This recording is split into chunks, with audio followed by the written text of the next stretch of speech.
The issue we were having when we called Guardian was that we have a flat roof with a walkout. So it's like a roof deck, although it's not formally a roof deck.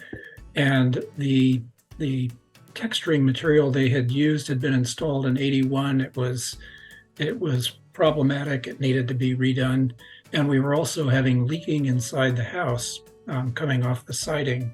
Guardian came in, they basically took the old material off.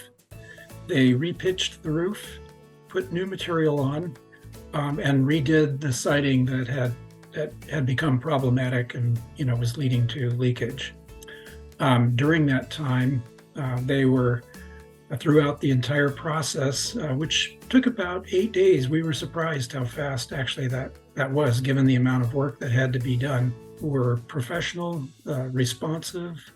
They communicated with us throughout the process, so we knew when they were coming, and they kept the grounds very clean and cleaned up when they left, and cleaned up all of the workspaces. Everything looked great.